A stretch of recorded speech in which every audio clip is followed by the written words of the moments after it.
اپنے دل میں یاد کرتا ہے، میں بھی اسے اپنے دل میں یاد کرتا ہوں۔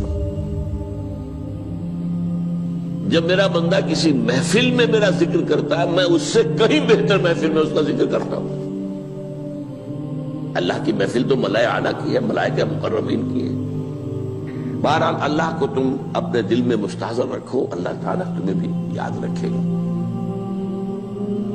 دوبارہ فرمایا احفظ اللہ تجدہ امامک تجاہک، اللہ کو یاد رکھو تو اپنے سامنے موجود پاؤ گے، جب چاہو دعا کرو تو احفظ اللہ تجدہ امامک یا تجاہک، اپنے سامنے موجود پاؤ گے۔ اذا سألت فاسأل اللہ، اب آ گیا وہ مرکزی مضمون۔ دیکھو جب مانگو اللہ سے مانگو،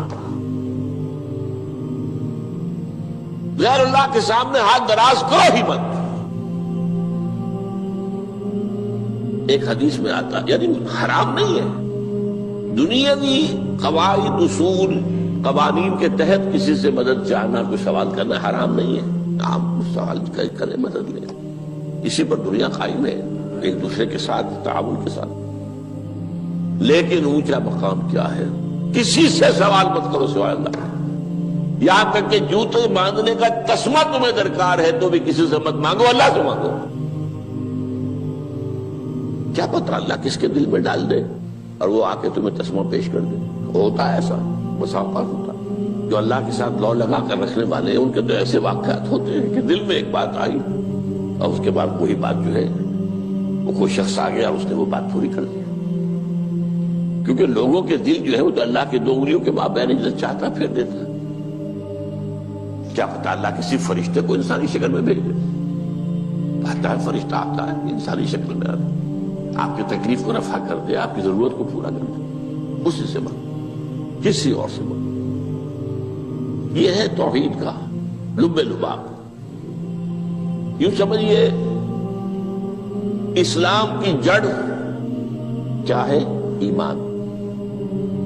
اسلام کا جو خارجی نظام عمل ہے، انفرادی اعمال ہو، اجتماعی ہو، ان سب کی روح رواں کیا ہے؟ ایمان۔ ٹھیک، ایک بات ہو گئی۔ ایمان کا خلاصہ لب لباب کیا ہے؟ ایمان باللہ۔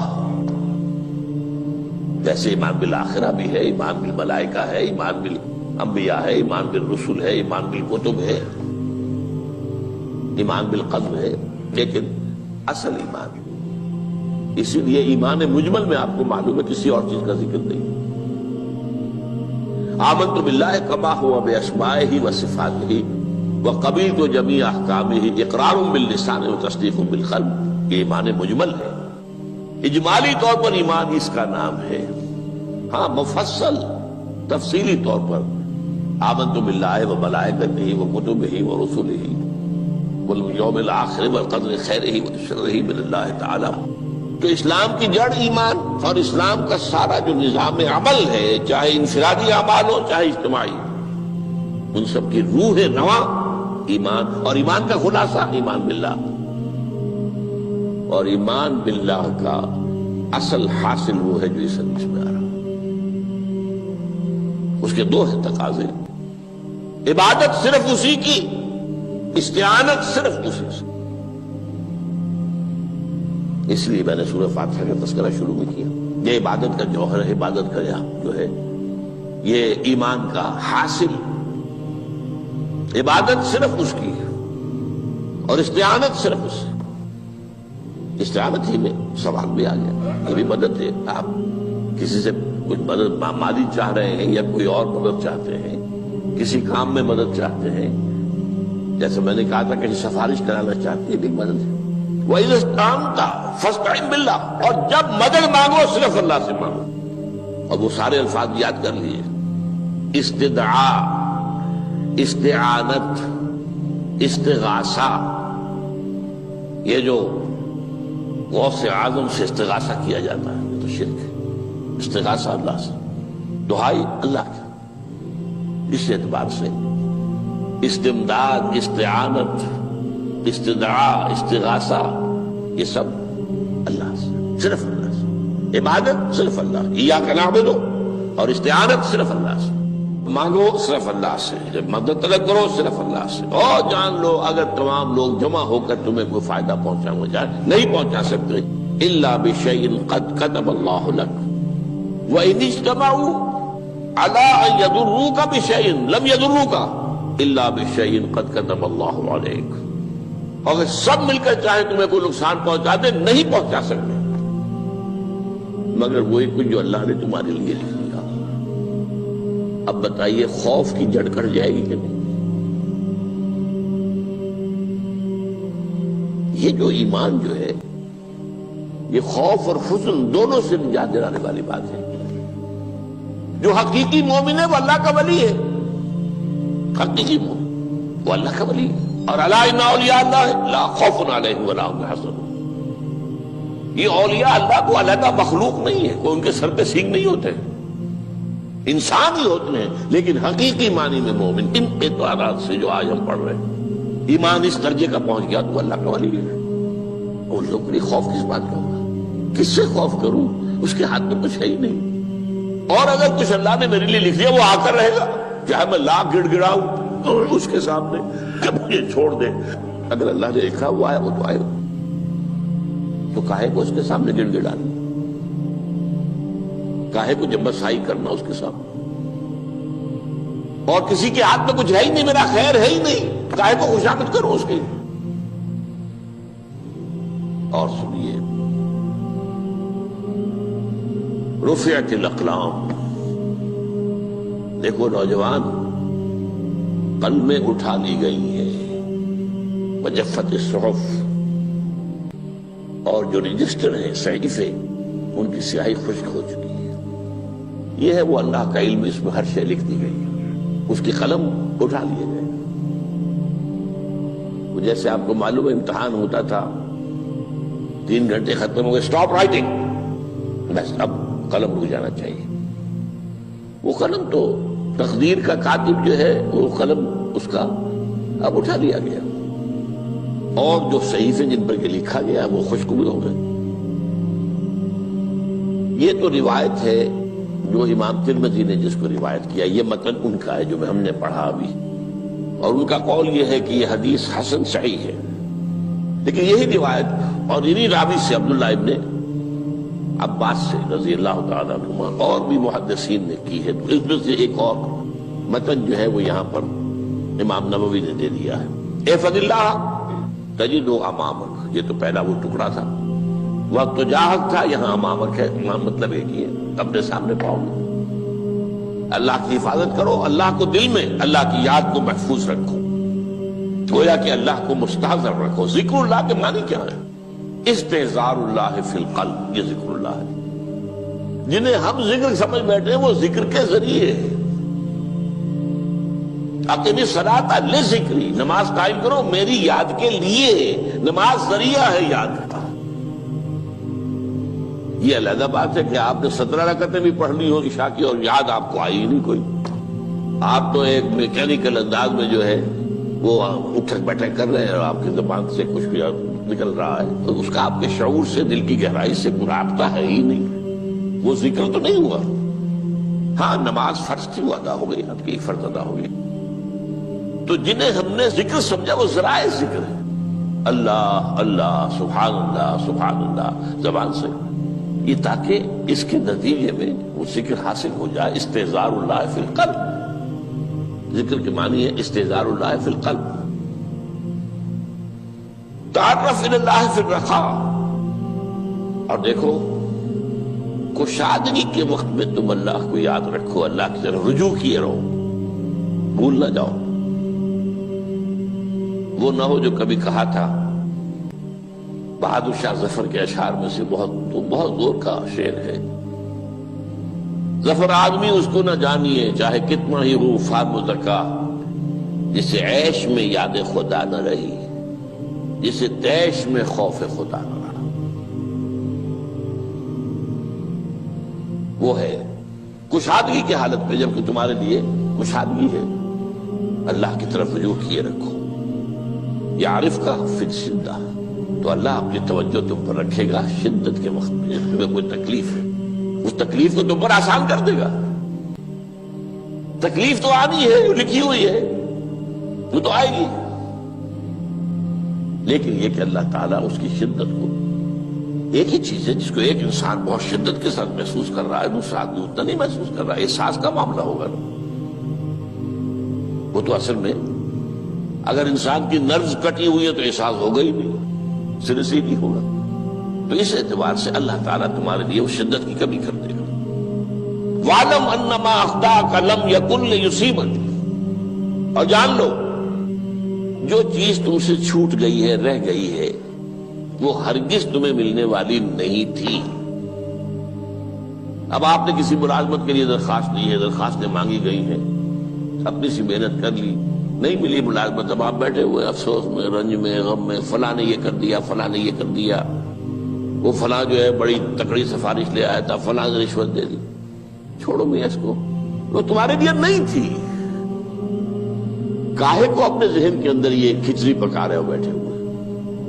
خواہ آپ شاید سوء ظن میں بھی مبتلا ہو رہے ہو، کسی نے نہ رشوت دی اور آپ سمجھتے ہو کہ رشوت دی ہے اس نے۔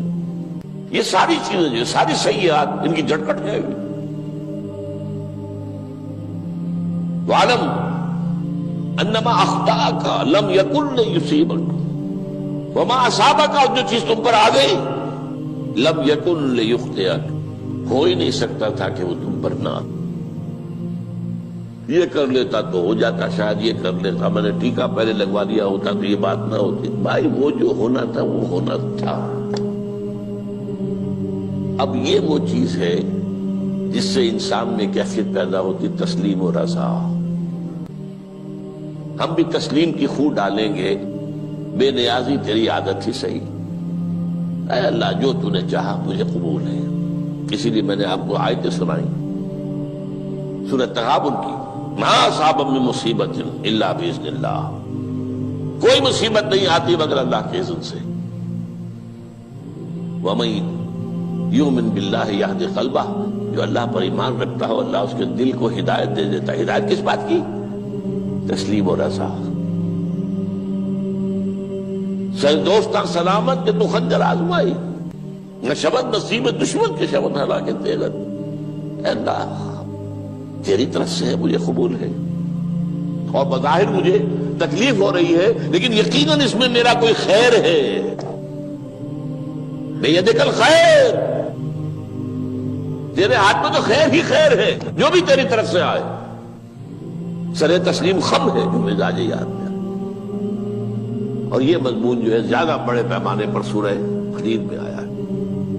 ما اصاب من مصیبت فی الارض ولا فی انفسکم الا فی کتاب من قبل ان نبرأھا، کوئی مصیبت نہیں آتی نہ تمہاری جانوں میں نہ زمین میں زلزلہ آ جانا، سیلاب آ جانا، کچھ اور زمین کا دھنس جانا، یا یہ ہے کہ تمہاری جانوں میں کوئی بخار ہو گیا، کوئی اور تکلیف ہو گئی، اچانک معلوم ہوا کہ انسان جو کینسر ہے، اور کینسر بھی اب 3rd سٹیج کو پہنچ چکا ہے، لیکن جو بھی آیا ہے وہ اللہ کے علم کی کتاب میں پہلے سے لکھا ہوا ہے۔ فی کتاب من قبل ان نبرأھا، یہ کتاب میں درج ہے اس سے پہلے کہ مجھے ظاہر کریں۔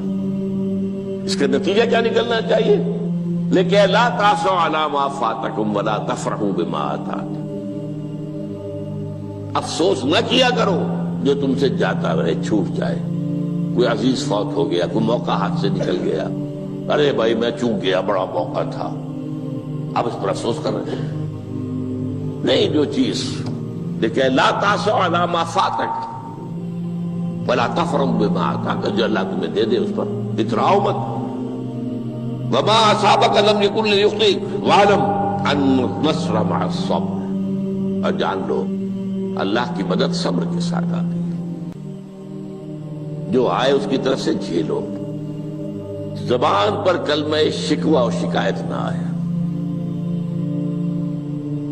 اللہ سے شکایت نہ آئے، تسلیم و رضا، جو تیری رضا ہے۔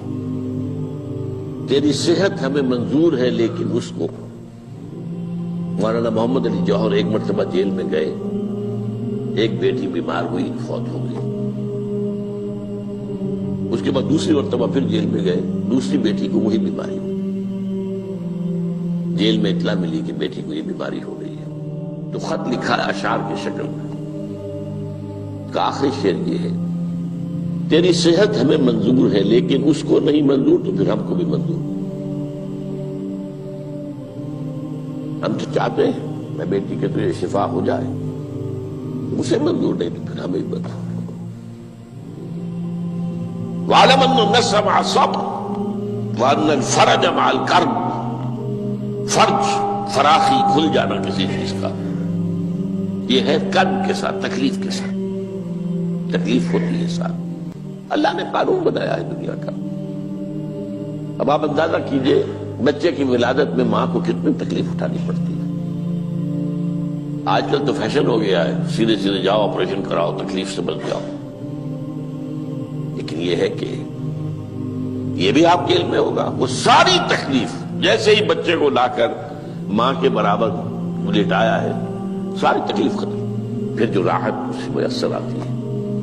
ان الفرج مع الکرب وان مع العسر یسرا، اسی لیے میں نے وہ آیتیں بھی پڑھی تھی، ان مع العسر یسرا ان مع العسر یسرا۔ اس دنیا میں یہ اللہ نے نظام بنایا ہے، سختیاں جھیلنی ہی ہوں گی۔ لقد خلقنا الانسان فی کبد، ہم نے انسان کو پیدا کیا مشقت کے اندر، مشقت تو کرنی پڑے گی۔ کسی کی جسمانی مشقت زیادہ، کسی کی ذہنی مشقت زیادہ، مشقت سے چارہ کسی کو نہیں۔ تو یہ ہے ان مع العسر یسرا ان مع العسر یسرا۔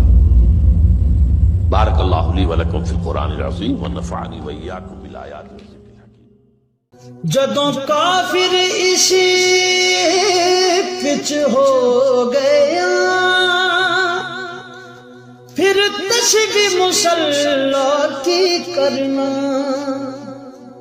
اساں ظاہر نوں رب منیائے، باطن دا اللہ کی کرنا، اساں ظاہر نوں رب منیائے، باطن دا اللہ